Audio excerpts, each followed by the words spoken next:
நம்ம இன்னைக்கு இதுல தான் பார்க்க போறோம். ஏன் இந்த வசனத்துல ஏறக்குறைய இங்க நீங்க பாத்தீங்கன்னு சொன்ன 42 தலைமுறை கொடுக்கப்பட்டிருக்கு. இன்னும் சொல்ல போனா புதிய ஏற்பாட்டினுடைய முதல் புஸ்தகத்தினுடைய முதல் வசனம். அப்போ இந்த புதிய ஏற்பாடுங்கிறது இயேசு கிறிஸ்துவா நமக்கு கொடுக்கப்பட்டதான அத்தனை ஜனங்களையும் மீட்டெடுக்கக்கூடியதான மிகப்பெரிய புக்கு. இதுதான் 2000 வருஷமா பழைய ஏற்பாடு, அடுத்த 2000 வருஷத்துக்கு ஒரு புக்குன்னா புதிய ஏற்பாடு. அப்ப இந்த புக்குடைய ஃபர்ஸ்ட் வசனம் எவ்வளவு இம்பார்ட்டன்ட்.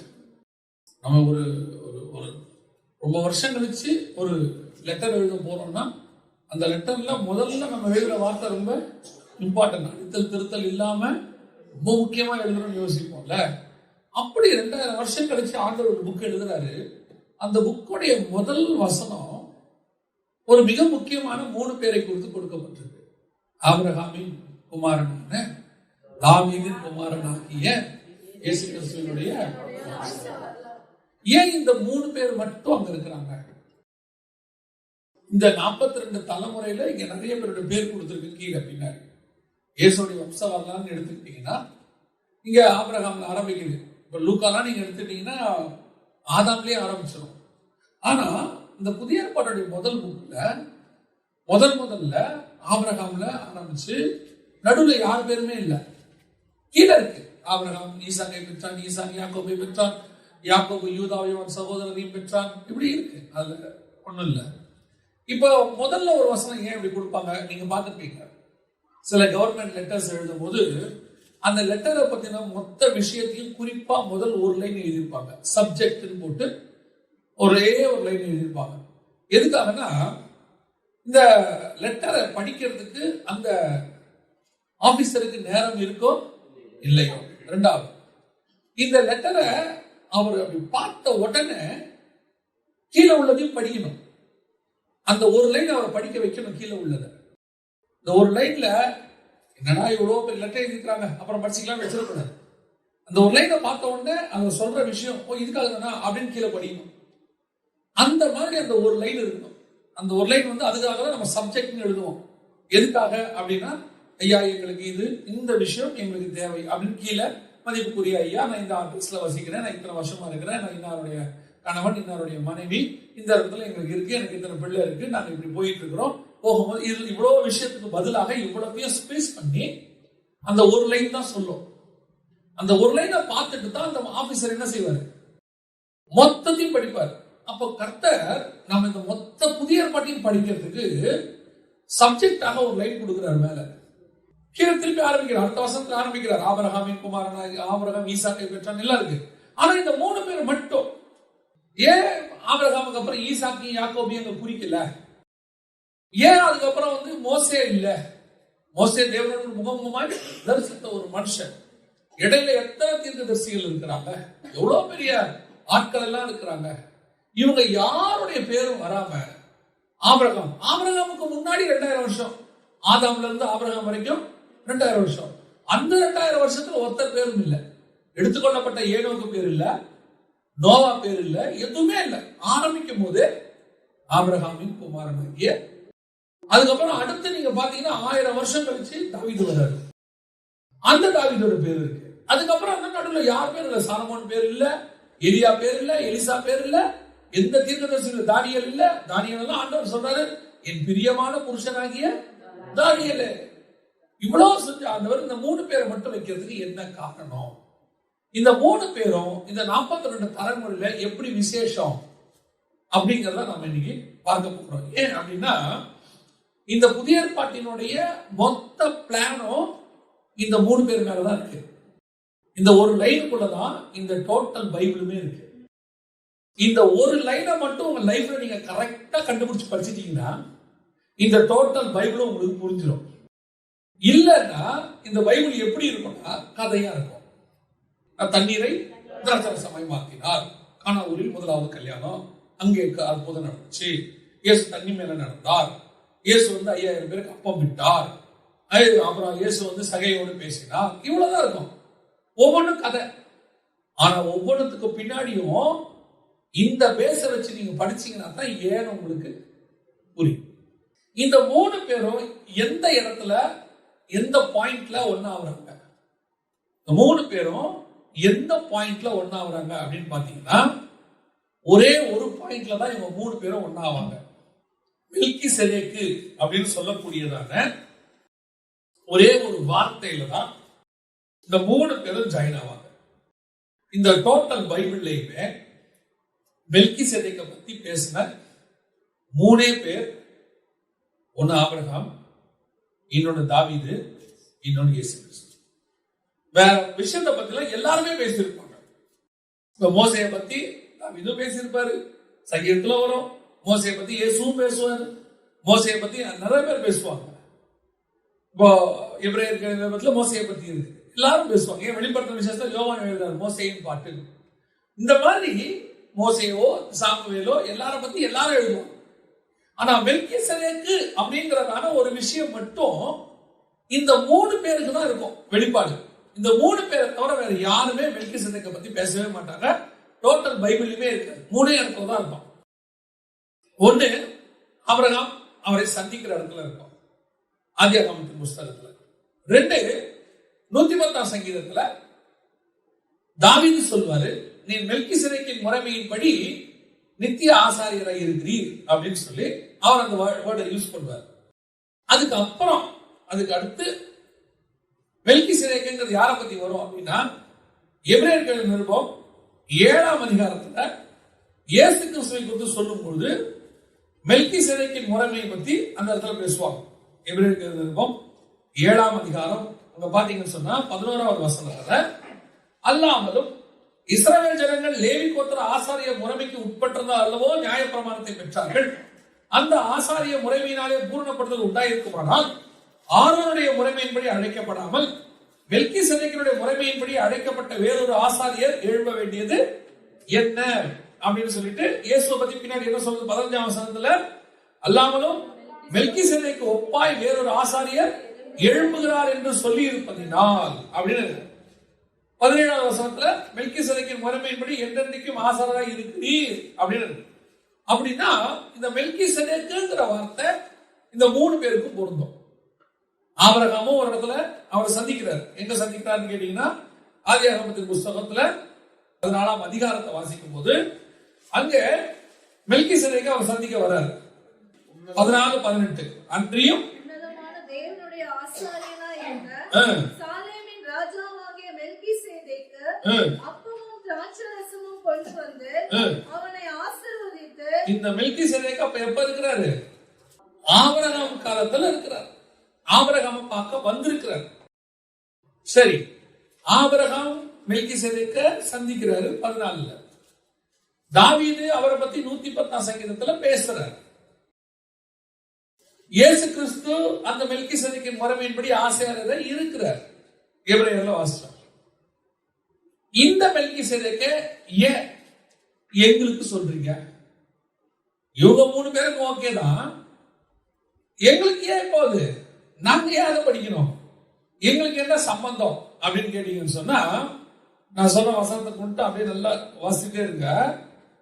7ஆம் அதிகாரம் 1ஆம் வசனம் வாசிங்க பார்ப்போம். எபிரேயர் 7:1, இந்த மெல்கிசேதேக்கு சாலேமின் ராஜாவும் உன்னதமான தேவனுடைய ஆசாரியருமாய் இருந்தான். இந்த வார்த்தை நல்லா கவனிச்சு கொள்ளுங்க. நம்ம ஏன் இவரை பத்தி படிக்கிறோம்ன்றதுக்கு இதான் காரணம். இந்த 7:1 தான் காரணம். வெளிப்படுத்தல் 1ஆம் அதிகாரம் 6வது வசனத்தை வாசிக்கிறோம். தமது ரத்தத்தினாலே நம்முடைய பாவங்களால நம்மை கழுவி நம்முடைய பிதாவாகிய தேவனுக்கு முன்பாக, நல்ல கவனிங்க, நம்மை ராஜாக்களும் ஆசாரியர்களும் ஆக்கின. இப்ப பிதா நம்மளை என்ன ஆக்கி இருக்கிறாரு? பிதாவுக்கு முன்பாக இயேசு நம்மளை என்ன மாத்தி இருக்கிறாரு? ராஜாவும் ஆசாரியமா. இங்க மெல்கிசேதேக்கு என்னவா இருக்கிறாரு? ராஜாவும். இப்ப இயேசு என்னவா இருக்கிறாரு? அந்த அதே 7ஆம் அதிகாரத்துல நமக்கு என்ன சொல்லுது? 17ஆம் வசனத்துல, நீ மெல்கிசேதேக்கின் முறைமையின்படி அப்படின்னு இருக்கு. அப்படின்னா என்ன அர்த்தம்? இயேசு கிறிஸ்து மெல்கிசேதேக்கின் முறைமையின்படி ராஜாவும் ஆசாரியருமா இருக்கிறார். உங்களை என்னையும் இயேசு கிறிஸ்து அழைச்சிருக்கிறாரு. எதுக்காக அழைச்சிருக்கிறாரு? இந்த ராஜாவும் ஆசாரியரும் இணைந்திருக்கிற முறைமைக்கு பேர் தான் மெல்கிசேதேக்கின் முறைமைன்னு. இப்ப இயேசு கிறிஸ்து வருகிற வரைக்கும், பழைய ஏற்பாட்டு வரைக்கும் இந்த மெல்கிசேதேக்கின் முறைமைன்னு கிடையாது. ஏன்? அதே 7ஆம் அதிகாரத்துல எபிரேயர்கள் நிருபத்தை நீங்க வாசிக்கும் போது அங்க என்ன சொல்லுது பாருங்க. 11ஆம் வசனம் திருப்பி வாசிங்க. 11:7-11. அல்லாமலும் இஸ்ரவேல் ஜனங்கள் லேவி கோத்திர ஆசாரிய முறைமைக்குட்பட்டிருந்தது அல்லவோ.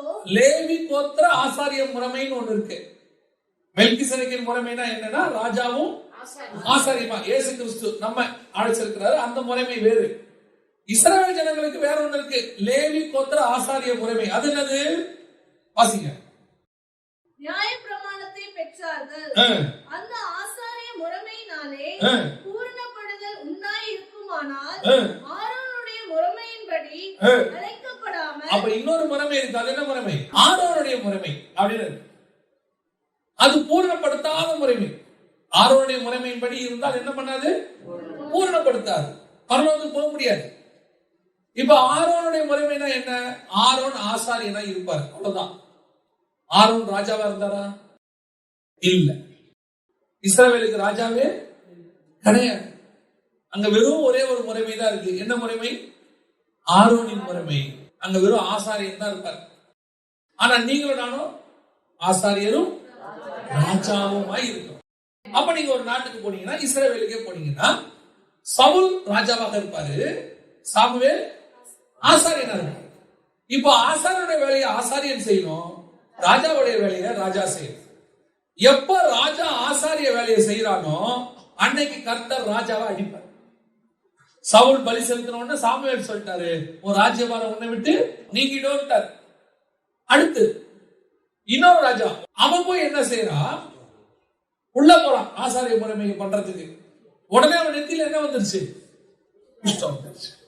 அப்ப நல்லா கவனிச்சு கொள்ளுங்க. ராஜா ராஜா வேலையை செய்யணும், ஆசாரியன் ஆசாரிய வேலை செய்யணும். எப்ப வரைக்கும்? இயேசு வர வரைக்கும்.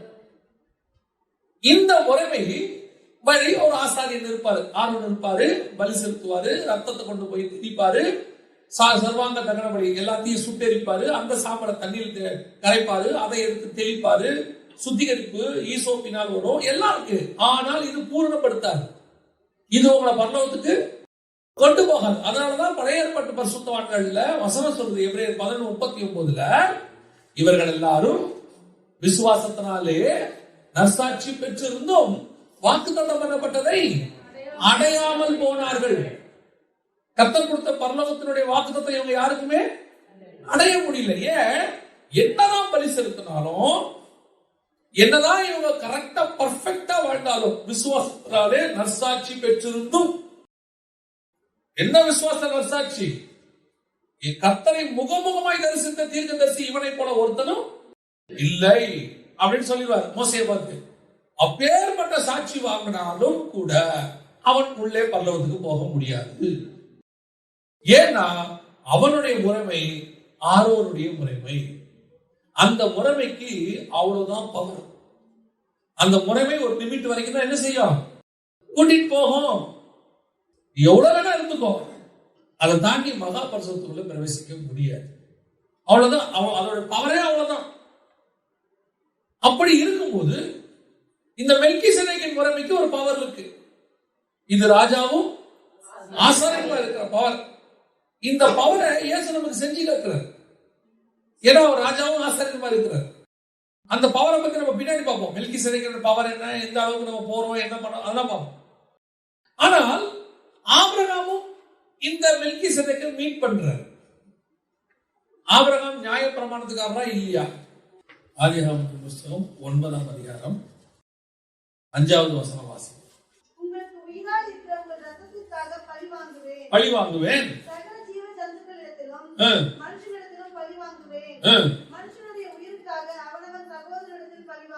இருக்கா? அடுத்த வசனம் வாசிங்க. மனுஷன் தேவசாயில் உண்டாக்கப்பட்டபடியால் மனுஷனுடைய இரத்தத்தை எவன் சிந்துகிறானோ அவனுடைய இரத்தம் மனுஷனாலே சிந்தப்பட கடவுது. அப்ப நியாயப்பிரமாணம் இருக்கா இல்லையா? நியாயப்பிரமாணம் நோவா காலத்திலேயே ஸ்டார்ட் ஆயிடுச்சு. காடு அங்கேயே நியாயப்பிரமாணத்தை ஸ்டார்ட் பண்ணிட்டாரு. நோவா காலத்துக்கு அப்புறமே நியாயப்பிரமாண முறைமையே வந்துருச்சு. ஆனா இந்த நியாயப்பிரமாணம் வந்தது, அடுத்து இந்த நியாயப்பிரமாணம் யார் கைக்கு போகுதுன்னு பாருங்க. ஆதியாகமத்தின் புஸ்தகம் 26ஆம் அதிகாரம் 4வது வசனம் வாசி. 26:4. ஆபிரகாம் என் சொல்லுக்கு கீழ்ப்படிந்து என் விதிகளையும் என் விதிகளையும் என் கற்பனைகளையும் என் நியமங்களையும் என் பிரமாணங்களையும் கைக்கொண்டபடியினால் இருக்கா இல்லையா? இருக்குல்ல? என்ன இருக்கு? நியமங்களும் கற்பனைகளும் பிரமாணங்களும். அப்ப நியாய பிரமாணம் அங்கேயுமே இருக்கு. ஆபிரகாம் காலத்திலேயே விருத்த சேதனம் வந்துருச்சு. அப்ப நியாய பிரமாணம் என்பது நாம நினைக்கிற மாதிரி மோசே கிட்ட ஃபர்ஸ்ட் வரல. நோவா கிட்ட அனௌன்ஸ் பண்ணிட்டாரு, ஆபிரகாம் கிட்ட இம்ப்ளிமெண்ட் பண்ணிட்டாரு, மோசே கிட்ட ஆத்தரைஸ்ட் பண்ணிட்டாரு. இப்போ என்னன்னா ஆபிரகாமுக்கு மட்டும்தான் சொன்னாரு. ஆபிரகாம் தன்னுடைய பிள்ளைகளுக்கு சொல்லுவான்னு சொல்றாரு. ஆபிரகாம் பத்தி சொல்லும் போது என்னுடைய விதிகளையும் பிரமாணங்களையும் ஆபிரகாம் என்ன செய்வான்? தன்னுடைய சந்ததியாருக்கு சொல்லி கொடுப்பான். அவன் மேல ஒரு நம்பிக்கை.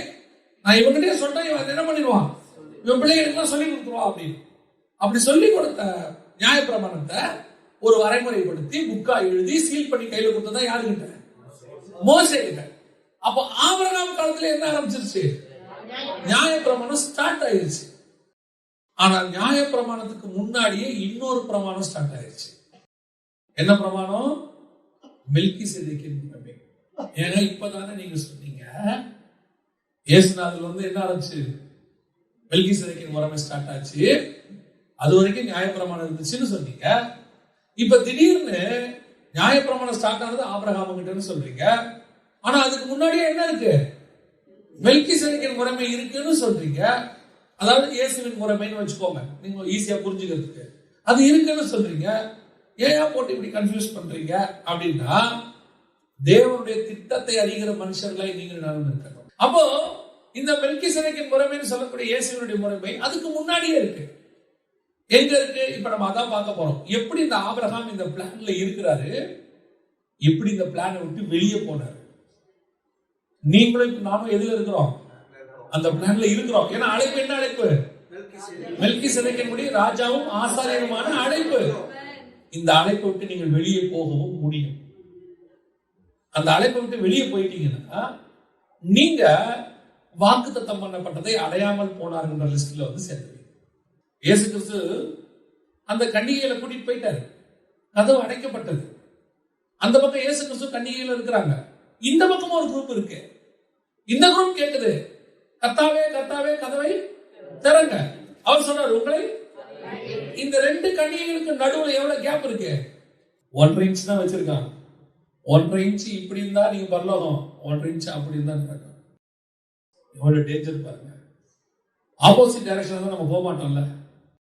இல்ல நீங்க இங்க இருந்து இதுக்கு போறீங்க, மேட்டுப்பாளையம் போறீங்க அப்படின்னா, மேட்டுப்பாளையம் ரூட்ல போறவங்க நீங்க என்ன செய்ய மாட்டீங்க? சென்னைக்கு போக மாட்டீங்க, கொச்சினுக்கு போக மாட்டீங்க. ஏன்னா போட்டு தெரியும், எல்லாம் தெரியும், எல்லாரும் சொல்லுவாங்க நீ ஆப்போசிட் டைரக்ஷன்ல போறேன்னு. ஆனா மேட்டுப்பாளையத்துக்கும் பதிலா நீங்க காரமடைக்கு போறீங்கன்னு வச்சுக்கோங்க, பெரிய டிஃபரன்ஸே இருக்காது. ரெண்டும் ஒரே மாதிரி தான் போயிட்டு இருக்கோம். ஜஸ்ட் அடி டிவேட் ஆகிடும்.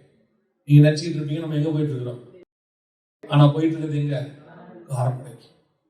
பிசாசு எப்பவுமே ரூட்டை ஆப்போசிட்டா மாற்ற மாட்டான், பேரலா மாற்றி விட்டுருவாங்க. அதான் அவனுடைய விஷயமே. அதில் தான் நம்ம ரொம்ப கேர்ஃபுல்லா இருக்கணும். இப்போ ஆபிரகாம் கிட்ட ஆண்டவர் நியாயப்பிரமாணத்தை கொடுத்தாருன்னு பார்த்தோமா? 14ஆம் அதிகாரம் 18வது வசனம் வாசனம்.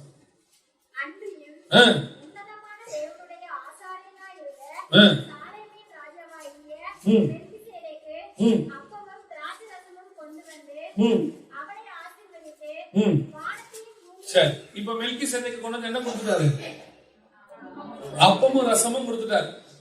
இப்ப இயேசு கிறிஸ்து நமக்கு என்ன கொடுத்திருக்கிறாரு? அப்பமும் ரசமும் கொடுத்திருக்கிறாரு. நாம அப்பமும் ரசமும் சாப்பிடுற குரூப். இந்த இயேசு கிறிஸ்து தான் மெல்கிசேதேக்குன்னு எபிரேயர்ல வாசிட்டோம், அந்த முறைமைன்னு வாசிட்டோம். அந்த முறைமைக்குரிய அப்பமும் ரசமும் நமக்கு கிடைச்சிருக்கு. இப்போ ஆபிரகாமுக்கும் அதை கொடுத்தாச்சு. ஆனா கொடுத்தது எந்த அதிகாரத்துல? 14ஆம் அதிகாரத்துல. இப்போ வாசிங்க 17ஆம் அதிகாரம் 13வது வசனம் வாசிங்க.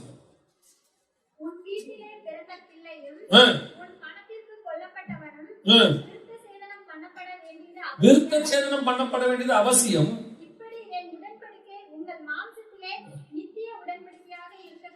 இந்த உடன்படிக்கை எங்க வந்துச்சு? 17ஆம் அதிகாரத்துல வருது. அப்பமும் ரசமும் எங்க வருது? 14ஆம் அதிகாரத்துல வருது. இப்ப எந்த உடன்படிக்கை முன்னாடி வந்துச்சு? அப்பமும் ரசம் என்ற உடன்படிக்கை என்ன உடன்படிக்கை? மெல்கிசேதேக், இயேசு கிறிஸ்துவோட உடன்படிக்கை. விருத்த சேதனங்கிறது நியாயப்பிரமாணம். நியாயப்பிரமாணம் எப்ப வந்துச்சு? 17ஆம் அதிகாரத்துல. அப்ப எது முன்னாடி வந்தது? மெல்கிசேதேக்கின் முறைமையின்படி வர்றதான் ஃபர்ஸ்ட் வந்திருக்கு. இப்ப வசனத்துல உங்களுக்கு சொல்லணும்னா, இஸ்ரவேலர்களுக்கு பஸ்கா ஆட்டுக்குட்டி அடிக்கப்பட்டது எப்பொழுது? எகிப்துல புறப்படுற அன்னைக்கு ராத்திரி அடிக்கப்பட்டது. ஆனா உங்களுக்கு எனக்கு ஆட்டுக்குட்டி அடிக்கப்பட்டது எப்போது? உலக தோற்றம் முதல் அடிக்கப்பட்ட ஆட்டுக்குட்டி. புரியுதா? அப்ப அவங்களுக்கு ஆட்டுக்குட்டி அடிக்கப்பட்டுச்சு, நமக்கு ஆட்டுக்குட்டி அடிக்கப்பட்டுச்சு. அவங்க ஆட்டுக்குட்டி உலகம் உண்டாகி 2000 வருஷம் கழிச்சு அடிக்கப்பட்டது. நம்ம ஆட்டுக்குட்டி உலக தோற்றம் முதல் அடிக்கப்பட்டது. நம்ம உடன்படிக்கை தான் ஃபர்ஸ்ட் வந்தது. நியாயப்பிரமாணம் 2000 வருஷம் கழிச்சு வந்துச்சு. ஆனா என்ன நடந்துச்சு, இங்க பின்னாடி என்ன வந்தது அப்படின்னு கேட்டா, இங்கதான் நம்ம செய்தியை பார்க்க போறோம். இந்த இது புரிஞ்சாதான் செய்தி பார்க்க முடியும். என்ன பிரச்சனை அப்படின்னு கேட்டீங்கன்னா, முதல் 2000 வருஷமும் கர்த்தருடைய திட்டம் மெல்கிசேதேக்கின் முறைமையின்படிதான் நம்மள என்னவா இருக்கணும்? ஜனங்க ஆசாரியரும் ராஜாவா இருக்கணும்ன்றதான் கர்த்தருடைய பிளான். ஆனா முதல்ல யார் விழுந்துட்டா? ஆதாம் விழுந்துட்டார். அதுக்கப்புறம் ஒரு 2000 வருஷம் கழிச்சு தான் நோவா. 1650 வருஷம் கழிச்சு நோவாவுடைய ஜலப்பிரளயம். ஆபிரகாம் வரைக்கும் 2000 வருஷம். இந்த 2000 வருஷமும் நியாயப்பிரமாணமே இல்ல. கர்த்தர் என்ன செய்யறாருன்னா, ஜனங்க மனம் திரும்பி இருதயத்துல ஆண்டவர்ட்ட மன்னிப்பு கேட்டு மனம் திரும்புவாங்கன்னு வெயிட் பண்றாரு. ஆனா அவங்க வரல. வராதனால கர்த்தர் என்ன பண்றாரு? எந்த முறைமையை கொண்டாடுறாரு? நியாயப்பிரமாண முறைமையை கொண்டாடுறாரு. இதுக்கு அடையாளமா தான் இப்ப ஆபிரகாமை கொண்டு வரும்போது, ஆபிரகாம் தான் ஆண்டவர் ஃபர்ஸ்ட் சொல்றாரு, அப்பமும் ரசமும் கொடுத்து முதல் 2000 வருஷத்துல ஃபெயிலியர் ஆயிட்டோம், முடிஞ்சிருச்சு. இப்ப நான் உன்னை என்ன செய்யறேன்? செலக்ட் பண்றேன். ஆதாமுக்கு பதிலா ஒன்ன செலக்ட் பண்றேன். உனக்கு எப்படி ஆதாமுக்கு மெல்கிசேதேக்கின் முறைமையின்படி நான் அவனை ராஜாவும் ஆசாரியமா வச்சேனோ, அதே மாதிரி உன்னை என்ன பண்ண போறேன்? இப்ப ராஜாவும் ஆசாரியமா வைக்க போறேன். அதுக்குதான் என்ன கொடுக்கிறார்? கொண்டு அப்பமும் ரசமும் கொடுக்கிறார். இப்போ ஆபிரகாம் அதுக்கு முன்னாடி எல்லாத்தையும் கரெக்டா செஞ்சுக்கிட்டு இருக்கிறார். தகப்பன் வீட்டை விட்டு போயிட்டார். அப்புறம் போயிட்டு ஆறான்ல தங்குறாரு. ஆறான்ல தங்கும் போது நீங்க இருக்காத இங்க இருந்து புறப்பட்டு போங்கிறாரு. திருப்பி அங்கிருந்து என்ன செய்யறாரு? புறப்பட்டு போறாரு. கானானுக்கு போறாரு. ஆனா இப்ப அப்பமும் ரசமும் எல்லாம் கரெக்டா கொடுக்கப்படுது, எல்லாம் நடக்குது. அப்பத்தையும் ரசத்தையும் கையில வாங்கின ஆபிரகாம் எங்க டீவியேட் ஆறாருங்கிறதா ரொம்ப பிரச்சனை. நம்ம புரிஞ்சுக்கணும். இப்போ உங்களுக்கு எனக்கு ஆண்டவர் என்ன கொடுத்து வச்சிருக்காரு? கையில அப்பத்தையும் ரசத்தையும் கொடுத்து வச்சிருக்கிறார். இப்போ ஆபிரகாம் எல்லாத்தையும் கரெக்டா செய்யறாரு. ஒரே ஒரு மிஸ்டேக், சின்ன மிஸ்டேக்னு அவர் நினைச்சுக்கிட்டாரு. ஆனா அதான் பெரிய மிஸ்டேக். என்ன பெரிய மிஸ்டேக்? நல்லா கவனிங்க. ஆதியாகமத்தின் புத்தகம் 12ஆம் அதிகாரம் 9, 10, 11 வாசிங்க. 9, 10, 11. ஆபிரகாம் புறப்பட்டு தெற்கே பிரயாணம் பண்ணி கொண்டு போனான். அத்தேசத்திலே பஞ்சம் உண்டாயிற்று. தேசத்திலே பஞ்சம் கொடிதா இருந்தபடியால் ஆபிரகாம் எகிப்து தேசத்திலே தங்கும்படி அவரிடத்துக்கு போனான். நல்லா கவனிங்க, இதுதான் அவர் பண்ற மிஸ்டேக். கர்த்தர் ஆபிரகாமை கானானுக்கு போறதுக்கு கூப்பிட்டு வந்தாரு. கானானுங்கிறது எது? இஸ்ரவேல். இஸ்ரவேல் வடக்கு பக்கம் இருக்கு, மேல் நோக்கி பிரயாணம். இப்ப ஆபிரகாம் எந்த பக்கம் பிரயாணம் பண்றாரு? கீழ் நோக்கி பிரயாணம், தெற்கு பிரயாணம் பண்றாரு. ஏன் அப்படின்னு கேட்டா, அவர் இருந்த தேசத்துல என்ன வந்துருச்சு? பஞ்சம் வந்துருச்சு. இப்போ உலக பிரகாரமா ஒரு பஞ்சம் வந்தோடனே, பிரச்சனை வந்தோடனே அந்த ஊரை விட்டு போறதுங்கிறது இயல்பு, சாதாரணம், எல்லாரும் செய்யறதுதான். ஆனா தேவ திட்டத்தோடு அழைக்கப்பட்ட மனுஷன் தன் பிரயாணத்தை தேவ சித்தப்படிதான் நடத்தணும், சந்தர்ப்ப சூழ்நிலைப்படி நடத்தக்கூடாது. வாசிங்க 26ஆம் அதிகாரம் ஆதியாகமத்தின் புத்தகம் 1, 2 வாசி. பின்னும் ஒரு பஞ்சம் தேசத்தில் உண்டாயிற்று. அப்பொழுது ஈசாக்கு பெலிஸ்தருக்கு ராஜாவாகிய அபிமெலேக்கினிடத்தில் கேராருக்கு போனான். கர்த்தர் அவனுக்கு கர்த்தர் அவனுக்கு தரிசனமாகி எகிப்துக்கு போகாமல் எங்கே போகாம எகிப்துக்கு போகாமல் நான் உனக்கு சொல்லும் தேசத்திலே குடியிரு. இதுதான் கர்த்தருடைய பிளான். தேசத்துல பஞ்சம் வரும், தேசத்துல போராட்டம் வரும், இல்லாமை வரும், குறைவு வரும். ஆனால் தேவ திட்டத்தோடு அழைக்கப்பட்ட மனுஷர்களாகிய நீங்களும் நானும் தேவன் சொல்லுகிற இடத்தில் தான் குடியிருக்கிறது. சந்தர்ப்ப சூழ்நிலைக்காக உங்களுடைய என்னுடைய சூழ்நிலை என்ன செய்யக்கூடாது, மாறக்கூடாது. உலக பிரகாரமா அது கரெக்ட். இப்போ அந்த ஈசாக்கு அதே மாதிரி பிரச்சனை, சேம் பிரச்சனை. கர்த்தர் சொல்றாரு போகாத, இங்கே இரு. ஏன்? உங்க அப்பா போனதுனாலதான் உடன்படிக்கை போச்சு. என்ன போச்சுன்னு உங்களுக்கு சொல்றேன். அடுத்து அவன் எகிப்துக்கு போனதுனால என்ன பிரச்சனை உங்களுக்கு சொல்றேன். அதனால நீ எங்க போகாத, எகிப்துக்கு போகாத. சரின்ட்டு இவரும் அங்கே இருக்கிறாரு. தேசத்துல பஞ்சம். அதே 26 அதிகாரத்துல கீழே வாசித்து பாருங்க. கர்த்தர் சொல்ற அந்த தேசத்துல ஒரு துறவு வெட்டுறாரு. 15வது வசனம் வாசிங்க. அவன் தகப்பனாகிய ஆபிரகாமின் நாட்களில் அவனுடைய வேலைக்காரர் வேண்டின துறவுகளை எல்லாம் தூர்த்து மண்ணினால் நிரப்பி போட்டார்கள். இப்ப என்னாச்சு? கர்த்தர் சொல்ற இடத்துல இருக்கிறாரு. ஆனா இருக்கிற துறவு அப்பாவுடைய சொத்து. அது ஈசாக்குடைய அப்பா சொத்து. ஆனா அந்த சொத்து என்ன ஆகுது? கையை விட்டு போகுது. யார் சொன்ன இடத்துல குடியிருக்கிறாரு? இப்ப கர்த்தர் சொன்ன இடத்துல இருக்கும் போது தான் இவ்வளவு நடக்குது. கர்த்தர் சொல்றாரு இந்த இடத்த விட்டு போகாதுன்னு. நம்ம என்ன நினைக்கிறோம்? கர்த்தர் சொன்ன எல்லாமே என்னவா இருக்கணும்? பாசிட்டிவா இருக்கணும். கர்த்தர் சொல்றாரு நீ அங்கே குடியிருக்க கூடாதபடிக்கு நெகட்டிவாவும் நடக்கும். ஆனா நீ கடைசி வரைக்கும் அங்கேயே குடி. பல நேரத்துல கர்த்தர் உனக்கு வாக்கு தத்தம் பண்ணதை நிறைவேற்றுவதற்கு எல்லாம் சுமூகமான பாதையாக இருக்கணும்னு நினைக்க கூடாது. நடுவுல வனாந்தரமும் வரும், யோர்தானும் வரும், செங்கடலும் வரும். ஆனால் உன் பிரயாணம் மட்டும் கானானை நோக்கி தான் இருக்கணுமே ஒழிய உன் பிரயாணம் மாறவே கூடாது. சவுலு அப்படி கொஞ்சம் ரூட்டு மாறினாரு அமலேக்கியருடைய ஆடு மாடுக்கு மேல. தாவீது பத்சேபா மேல கொஞ்சம் ரூட்டு மாறினாரு. இவரால ஆடு மாடை விட முடியல.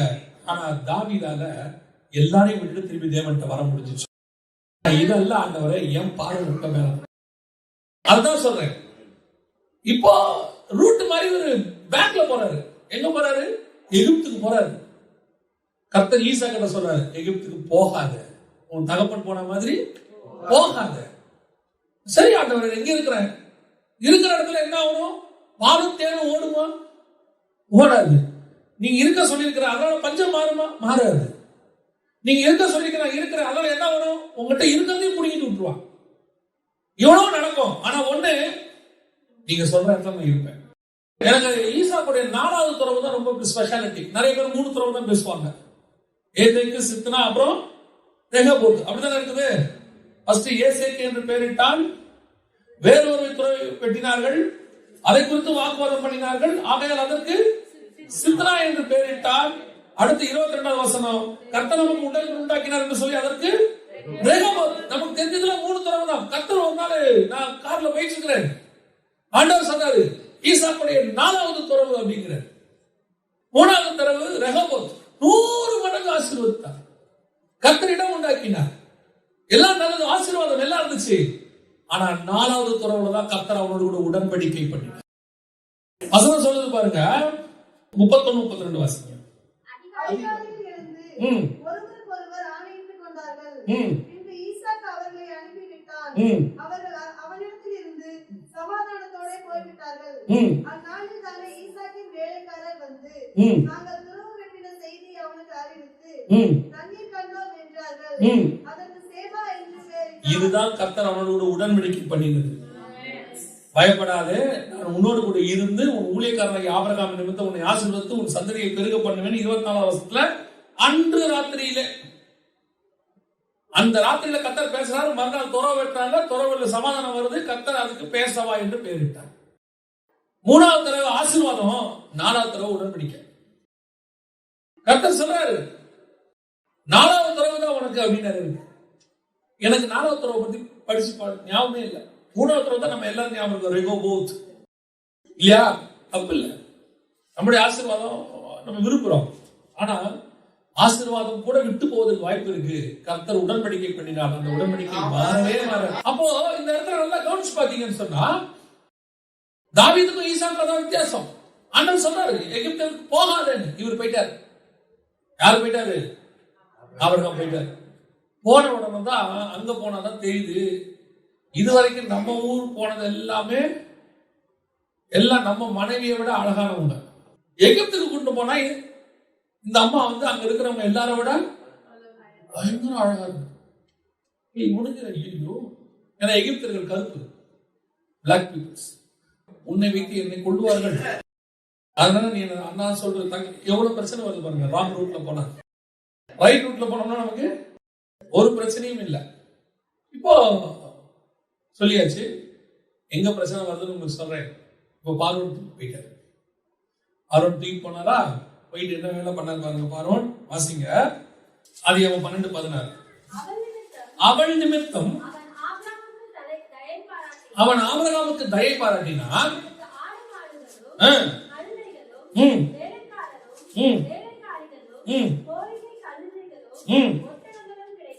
யார் நிமித்தம்? சாரா நிமித்தம். யார் கொடுத்தது? பார்வோன். எதுக்காக கொடுத்தாரு? அதுதான் எனக்கு முக்கியமான கேள்வி. எதுக்காக கொடுத்தாரு? உன் வைஃப் நீ எனக்கு கொடுத்ததுனால நான் உனக்கு எல்லாமே தரேன். எவ்வளவு ஒரு கிரிட்டிக்கல் கண்டிஷன் பாருங்க.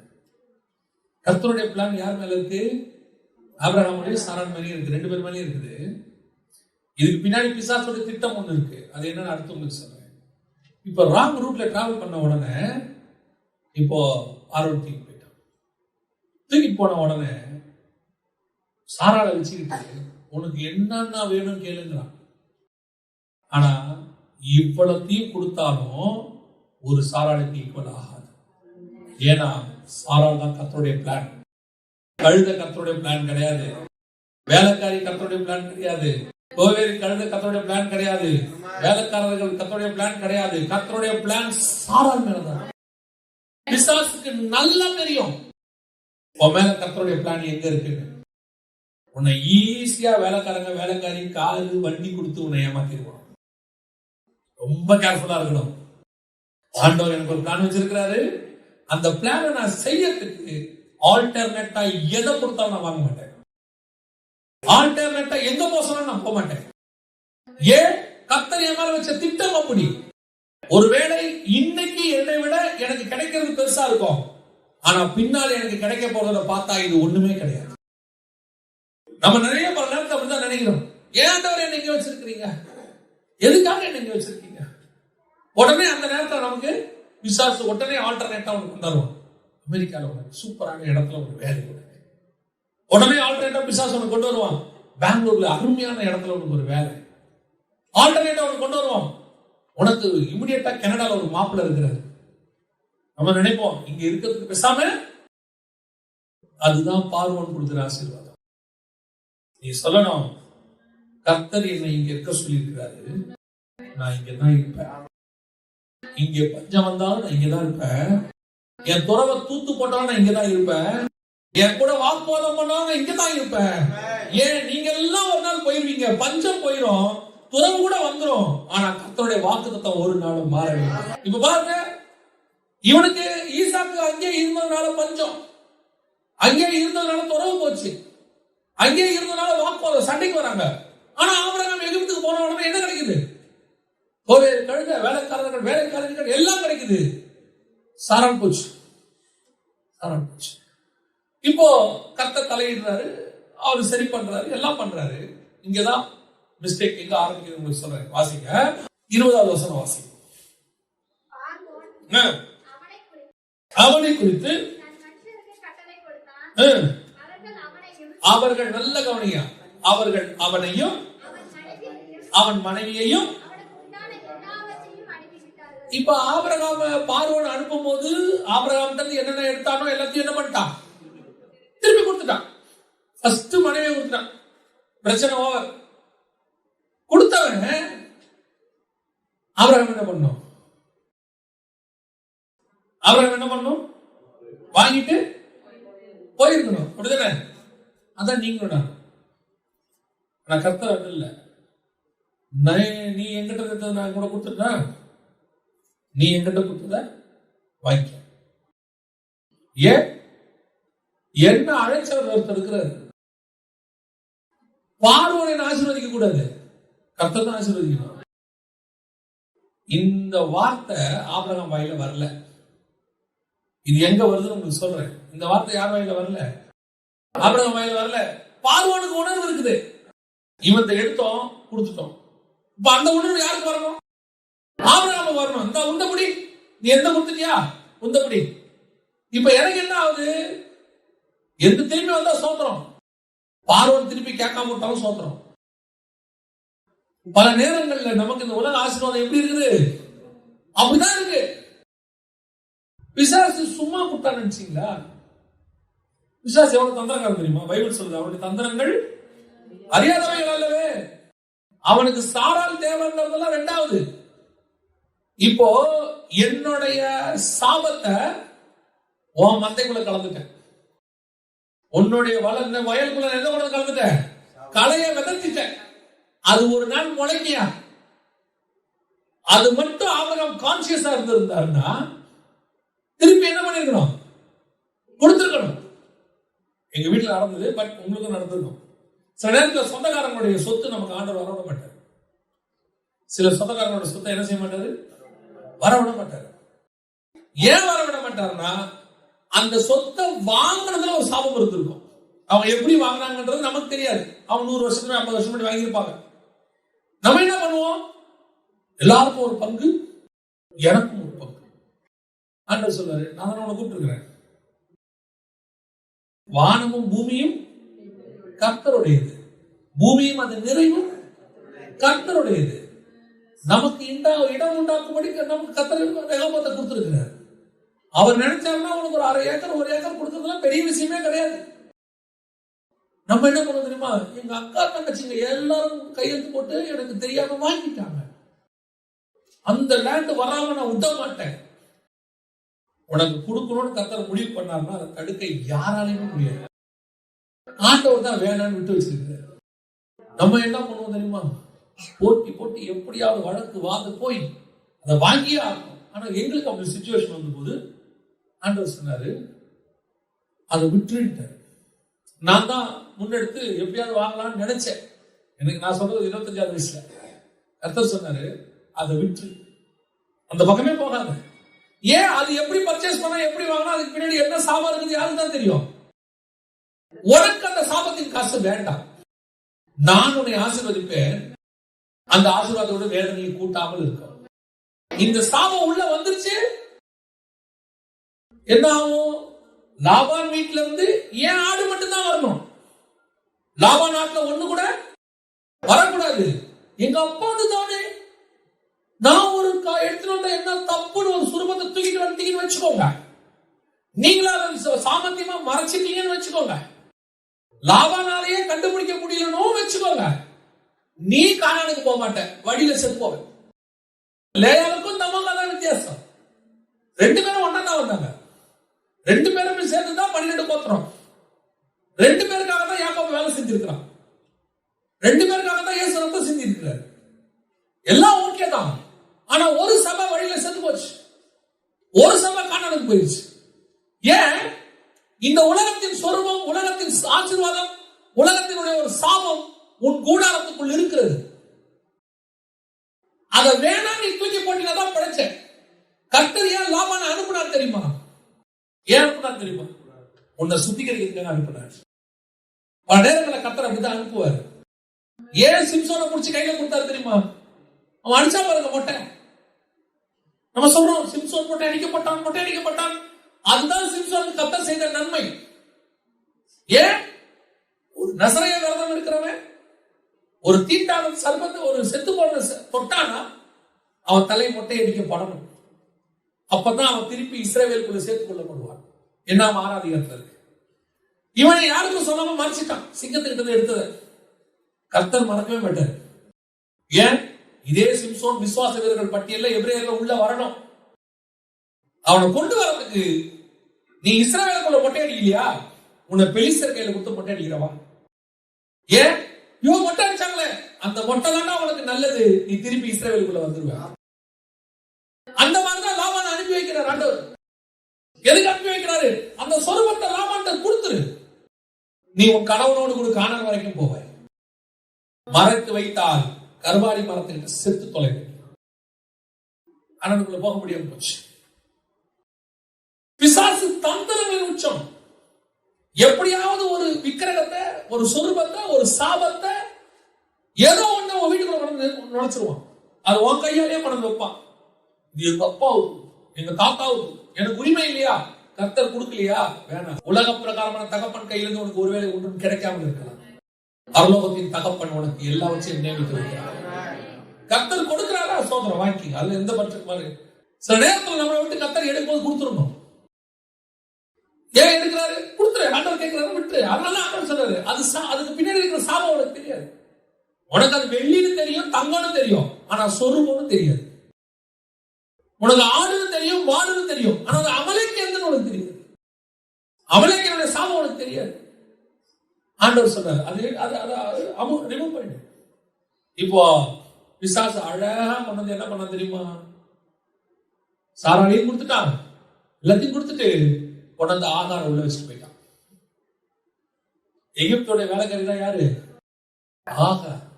இப்போ இதை தாண்டி 14வது அதிகாரத்துல என்ன வருது, அப்பமும் ரசமும் வருது. இப்போ ஆபிரகாம் எந்த முறைமைக்குள்ள வராரு, மெல்கிசேதேக்கின் முறைமைக்குள்ள வந்துட்டாரு. ஆண்டவர் பாக்குறாரு, திருப்பி பையன் எங்க வந்துட்டான், கானானுக்குள்ள வந்துட்டான். எல்லாம் வந்தாச்சு, பக்காவா இருக்கு. மெல்கிசேதேக்கின் முறைமை கையில வந்துருச்சு. இப்போ இதே ஆபிரகாமுக்கு அந்த மெல்கிசேதேக்கின் முறைமையில கையில வாங்கின உடனே இதே ஆபிரகாமுக்கு அடுத்த டெஸ்ட்.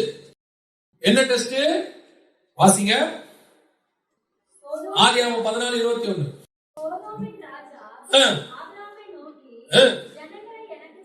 ஜனங்களை எனக்கு தாரும், பொருட்களை நீர் எடுத்துக்கொள்ளும் என்றார்.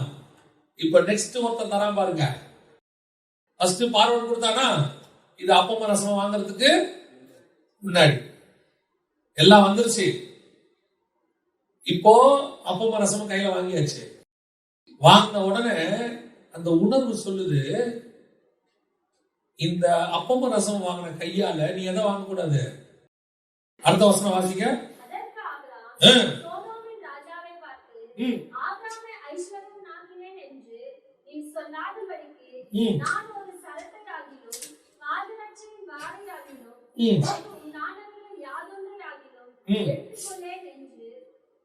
இப்படி இந்த உணர்வு வந்துச்சு ஆபிரகாமுக்கு. பார்வோன் கொடுக்கும்போது எல்லாத்தையும் வாங்கினாரா, பார்வோன் கொடுத்தது மனைவியை வச்சுக்கிட்டு கொடுத்தது. அது அவரால் என்ன பண்ண முடிஞ்சிச்சு, வாங்க முடிஞ்சிச்சு. ஆனா இது அது இல்ல, இது உரிமை இருக்கு அவருக்கு.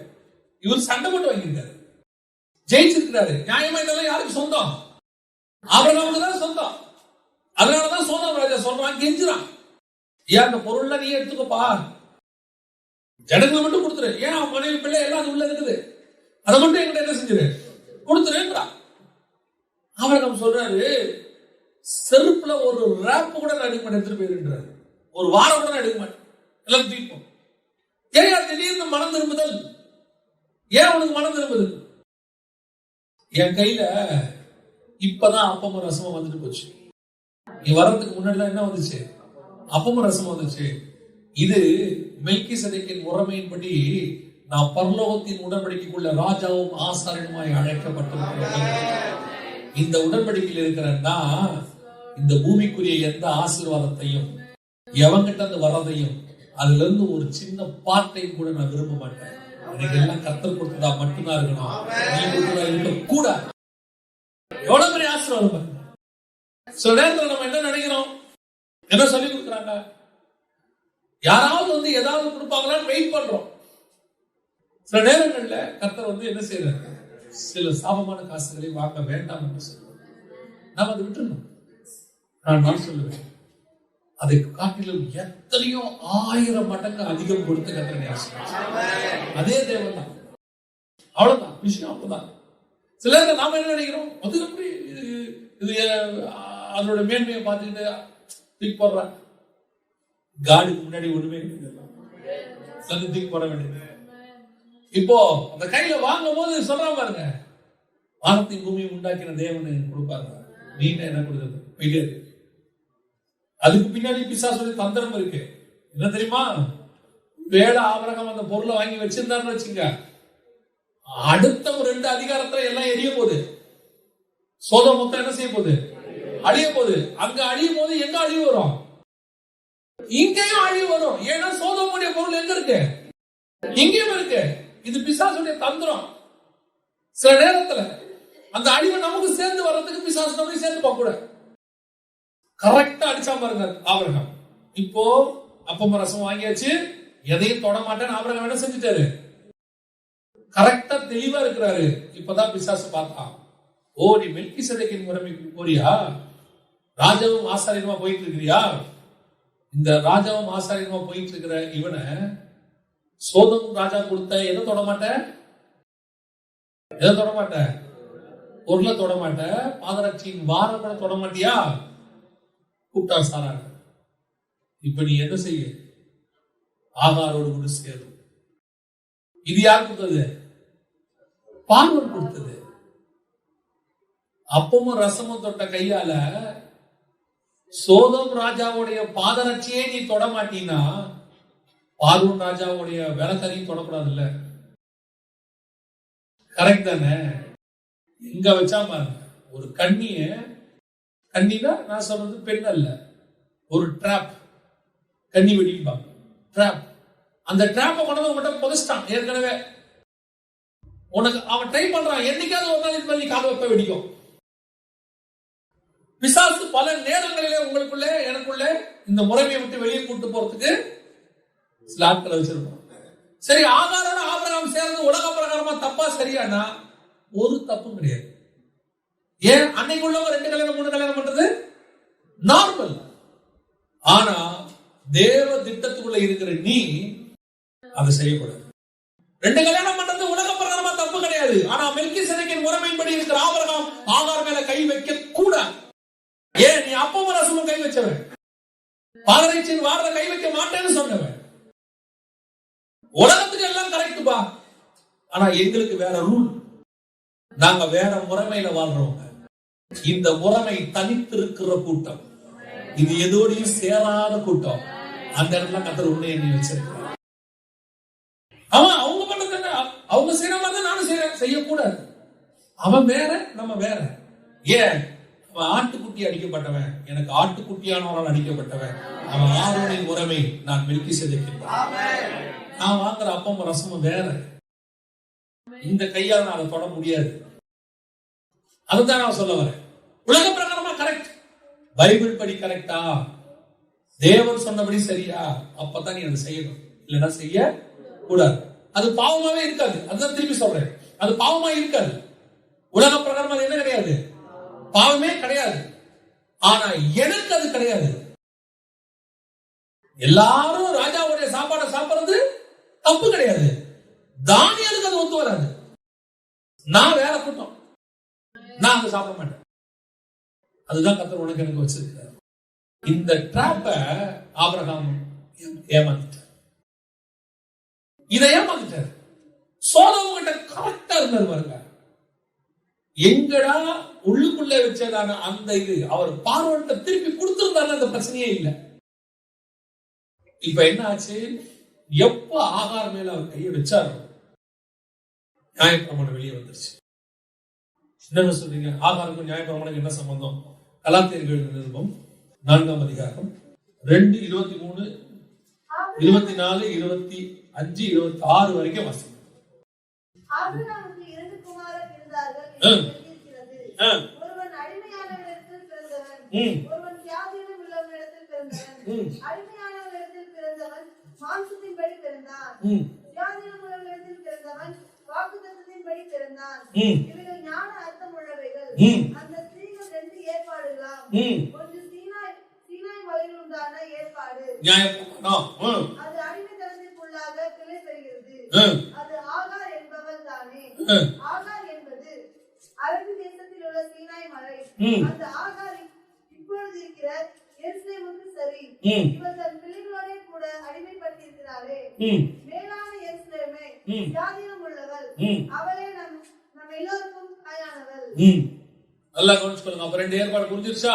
இது நியாயப்பிரமாணம், இது மெல்கிசேதேக்கின் முறைமை, கிருபையின் பிரமாணம் தெரிஞ்சிருச்சு. சரி, இப்ப ஆகார் தான் நியாயப்பிரமாணங்கிறதுக்கு என்ன அடையாளம்? வசனத்துல தெளிவா இருக்கு, கரெக்டா இருக்கு. பவுல் 4ஆம் அதிகாரத்தில் தெளிவா எழுதிட்டாரு. ஆனா ஆகார் மூலமா தான் நியாயப்பிரமாணம் வந்தது அப்படிங்கிறதுக்கு என்ன அடையாளம் அப்படின்னு கேட்டீங்கன்னா, சொல்லிட்டு முடிக்கிற வாசிங்க. 17ஆம் அதிகாரம், ஆதியாகமத்தின் புஸ்தகம் 17ஆம் அதிகாரம் 1வது வசனத்துல இருந்து வாசிங்க.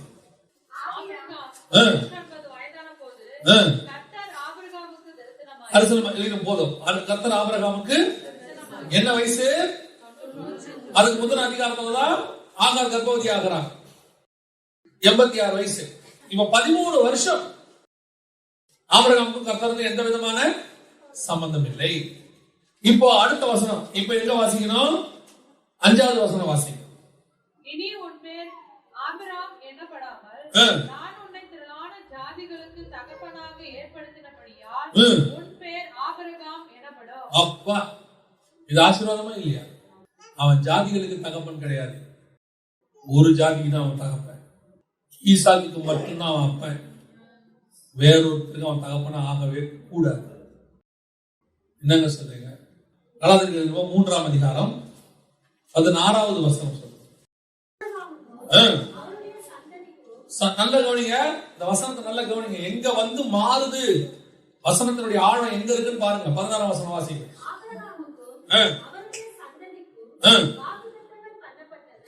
யாருக்கு? ஆபிரகாமுக்கும் சந்ததிக்கா, சந்ததிகளுக்கா? சந்ததிக்கும் வாக்குத்தத்தம் பண்ணப்பட்டது.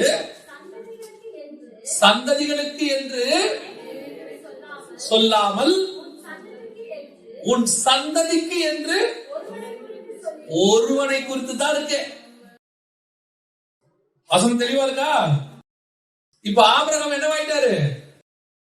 ஆபிரகாம் ஆயிட்டாரு, திரளான ஜாதிகளுக்கு தகப்பன். ஆபிரகாம் என்ன அர்த்தம் தெரியுமா? மேலான தகப்பன், the high father. ஆபிரகாம் என்ன அர்த்தம் தெரியுமா? திரளான ஜாதிகளுக்கு தகப்பன், father of all nations. அதாவது அவன் ஒரே பரிசுத்த ஜாதி கிறிஸ்துவின் சந்ததிக்கு தான் அவன் தகப்பன். இப்போ உலகத்துல இருக்கிற நிறைய ஜாதிகளுக்கு அவன் தகப்பன். இப்ப புரியுதா? இதுல எது ஆசீர்வாதம்? அந்த ஒரே ஜாதிக்கு தான் அவன் தகப்பன். அவன் யாருக்கு அடையாளமா இருந்தான் தெரியுமா?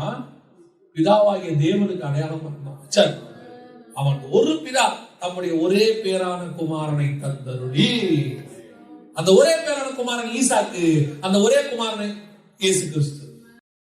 அப்படி இருக்க வேண்டியவன் எப்ப ஆகார் மேல கைய வச்சானோ அவனுடைய அழைப்பு போச்சு. ஆபிரகாம் என்னவாயிட்டாரு? ஆபிரகாம் ஆயிட்டாரு. இப்ப பூமிக்குரிய ஆசீர்வாதம் எப்படி இருக்கு? அவருக்கு நிறைவா இருக்கு. என்ன சொல்றாங்க அவரை பார்த்து? அவர் செல்வ சீமானாய் இருக்கிறார். ஈசாக்கு பொண்ணு பார்க்கும் போது என்ன சொல்றான்? செல்வ சீமானாய் இருக்கிறார். எல்லாருக்கும் சூப்பர், திரளான கூட்டம். அவருடைய ஆசையை பூமி தாங்க கூட இருக்கு. எல்லாம் ஓகேடா, காலி போச்சே, அழைப்பு போச்சே. மெல்கிசேதேக்கின் முறைமை போயிட்டு என்ன முறைமை வந்துருச்சு? நியாயப்பிரமாணம் வந்துருச்சு. அப்பமும் ரசமும் போயிட்டு உன் சரீரத்தில் பண்ண வேண்டிய ஒரு உடன்படிக்கை வந்துருச்சு. போச்சு, மேலான காரியம் போச்சு. ஒரே ஒரு ஆகார் மேல கை வச்சு, அதுக்கப்புறம் கேத்துறால், அது இது நிறைய. அதுக்கப்புறம் அதான் முதல் பாவம் தான் குத்தம். அந்த உணர்வு போச்சு. அதுக்கப்புறம் பாவம் பாவமாவே இருக்காது, பாவம் பாவமாவே தெரியாது. அதுக்கப்புறம் ஜாலியா இதுல என்ன தப்பு? இதுல என்ன தப்பு இருக்கு? அமலேக்கியர்கள் எத்தனை மனைவி வச்சிருக்கான்? பார்வோன் எத்தனை மனைவி வச்சிருக்கான்? இவங்க எல்லாம் செய்ய சட்டப்படி அங்கீகாரையா? ஆமா, கரெக்ட் தான். பார்வோன் வச்சுப்பான், அமலேக்கியன் வச்சுப்பான், பூமியில சட்டம் சொல்லும், எல்லாம் கரெக்ட். ஆனா நீ நாம செய்ய முடியாது. ஏன்னா உன் கையில் என் கையில் இருக்கிறது அப்பமோ ரசமோ. இது ஹெவன்லி பிளான். அந்த ஹெவன்லி பிளானை பூமியில இருக்கிறவனால புரிஞ்சுக்க முடியாது. அது கெட்டு போகிறவர்களுக்கு பைத்தியமா இருக்கும். ஏன்னா இவர் மட்டும் வசனம் 26 நாள் வைக்கிறாரு. நாங்க மட்டும் வசனம் படிக்கலையா? நாங்க பாருங்க வர்ஷிப் டே 3 நாள் வச்சு பசங்களை ஆட விடுறோமா இல்லையா? பாருங்க எவ்வளவு வருவாங்க, திரளான ஜனங்கள். 5000 பேர் வந்து நிப்பான், அட்டிப்பான், குத்து போடுவா. கலெக்ஷன் காணிக்க மட்டும் 10 லட்சம் ரூபாய் எடுக்கலாம். லைட்ட போட்டு அதை போட்டு என்ன தப்பு? ஒரு தப்பு கிடையாது. யார் செய்யல? எல்லாரும் செய்யறாங்க. உலகத்தில் இருக்கிற எல்லா சர்ச்சும் செய்யுது. இதுல என்ன தப்பு இருக்கு? பாஸ்டர் நீங்க தான் ரொம்ப பரிசுத்தம் இப்படி எல்லாம் பேசுறீங்க. 90 வயதான சாராரை தவிர வேற யாரையும் நீ தொடமாட்டேன்னு சொல்றீங்க. அந்த சீமான பாருங்க, அவனுக்கு பாருங்க, பார்வான பாருங்க, எல்லாரும் வச்சிருக்காங்க. பாஸ்டர் சட்டப்படி அங்கீகாரம் இருக்கு. என்ன சொல்றீங்க? பெரிய பெரிய சர்ச் பாஸ்டர்ஸே சேர்ந்து தாங்க அதை நடத்துறாங்க. எல்லாரும் சேர்ந்து தாங்க அரசியல் தலைவருக்கு கிறிஸ்துமஸ் விழா நடத்துறாங்க. எல்லாரும் சேர்ந்து தாங்க போய் பெட்டிஷன் கொடுக்கறாங்க. எல்லாரும் போய் தாங்க அமைச்சர்களை வச்சு மீட்டிங் நடத்துறாங்க. இதுல என்ன தப்பு? ஒரு தப்பும் கிடையாது. இவர்கள் எல்லோரும் திரளான ஜாதிக்கு தகப்பன். நீயும் நானும் மேலான தகப்பனுக்கு ஒரே சந்ததி. இந்த சந்ததி அப்பத்தி ரசத்தையும் கை வச்ச சந்ததி. வேற எது மேல இது கை வைக்காது. எவன் வேணா எங்க வேணா வச்சுட்டு போ, நீ என்ன வேணா பண்ணிட்டு போ. நான் இப்படித்தான், எங்க வசனம் எங்களுக்கு சொல்லி கொடுத்த வசனம், நாங்க இப்படித்தான் இருப்போம். ஒரு கூட்டம் தனித்து இருக்கிறது, அது எதோடு கலவாமல் இருக்கிறது. ஆமா, நாங்க அப்படித்தான். அவங்களை ஒழிச்சு கட்டணும், சரி வரும். கை வச்சு பாரு, கை வச்சு பாரு. பெரிய சாம்ராஜ்யமே எங்களுக்காகத்தான் மாறும். அதான் நடக்கும். ஆக எவன் தூக்கு மரத்தை செய்யறோம் அவன் விழுவான். அதுல உன்னைய என்னையும் எவன் கேவலமா பேசுறானோ அவன் அதுல விழுவான். கர்த்தர் உன்னைய என்னையும் ராஜாவும் ராஜகுமார் உட்காரப்பா. ஏன்னா அவன் அழைப்புல ராஜாக்களும் உண்டு. எப்பேற்பட்ட ஆசீர்வாதத்தை கர்த்தர் ஒண்ணு கணக்கு வச்சிருக்கிறாரு. அப்பத்திய ரசத்தையும் கையில வாங்குற நீங்களும் நானும் மெல்கிசேதேக்கின் முறைமையின்படி அழைக்கப்பட்ட நித்திய ஆசாரியருடைய ஒரே சந்ததி.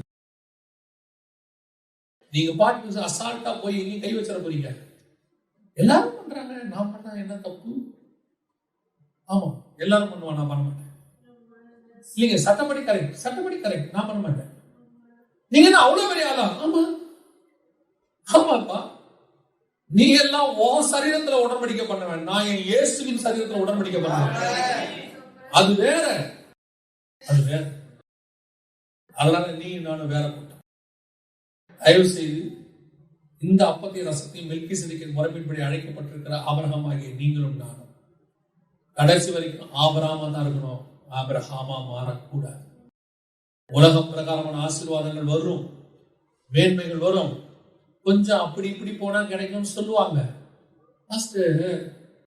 நீங்க கொஞ்சம் அட்ஜஸ்ட் பண்ணி போனீங்கன்னா எவ்வளவு ஆண்டர் செய்வார். நீங்க இப்படி ஸ்ட்ரிக்டா வசனம் எதுவுமே சொல்லிருப்பாங்க. பார்வன் வந்து கொடுப்பாங்க, வச்சுக்க, இதை வச்சுக்க, இது உனக்குதான். நான் இன்னொன்னு சொல்லிட்டு மட்டும் முடிச்சிடுறேன். இந்த ஃப்ரீயா எது வருதுனாலும் ரொம்ப கேர்ஃபுல்லா இருக்க. உழைக்காம நமக்கு கிடைச்ச ஒன்னே ஒண்ணு ரட்சிப்பு மட்டும்தான். ஏன்னா அதுக்கும் அவரு செஞ்சிருக்காரு. மத்தபடி ஏதாவது பிசாசு கொண்டு வந்து ஃப்ரீயா கொடுக்குதுன்னா ரொம்ப ஜாக்கிரதையா இருக்கணும், கேர்ஃபுல்லா இருக்கணும். அப்படியே ஆண்டவர் அனுப்புறாருன்னா சோத்திரம் பண்ணி வாங்கிக்க. நான் உங்களை வேணாம்னு சொல்ல. ஏன்னா சில நம்ம இழந்தவைகளுக்கு கர்த்தர் 2 திருப்பி தருவார். அதுல எந்த மாற்ற கருத்தும் இல்லை. எதுனாலும் சில நேரத்துல பிசாசு நம்மகிட்ட கொண்டு வந்து ராக்கெட்டை கொடுத்த மாதிரி உள்ள வச்சுட்டு போயிடும் கூட.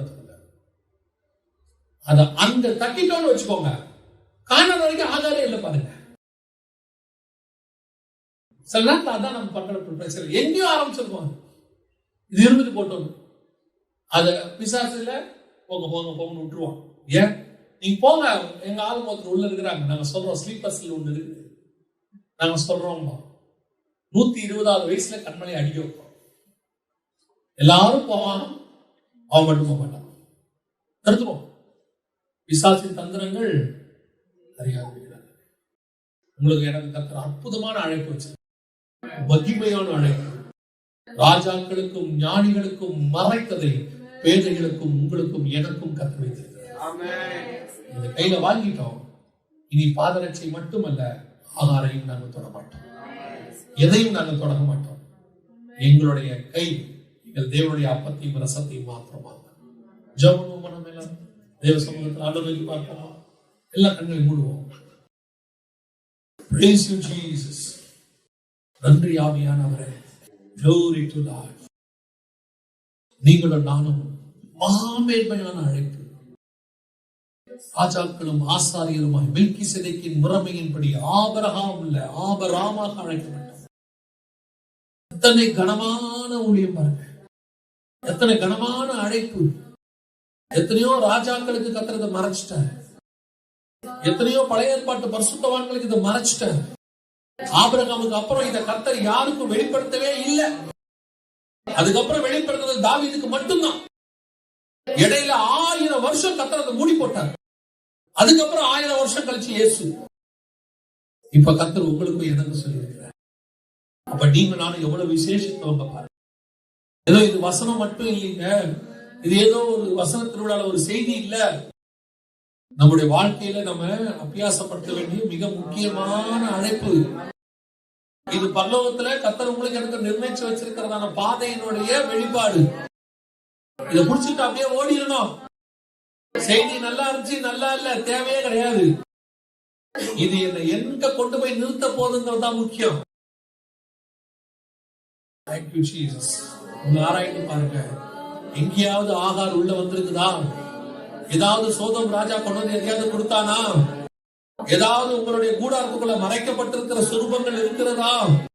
ஏதாவது அமலேக்கிய ஆடு மாடு உங்களுக்குள்ள காணப்படுதா? இன்னைக்கு ரிமூவ் பண்ணுங்க, தூக்கி அடிங்க, வெளியே தள்ளுங்க.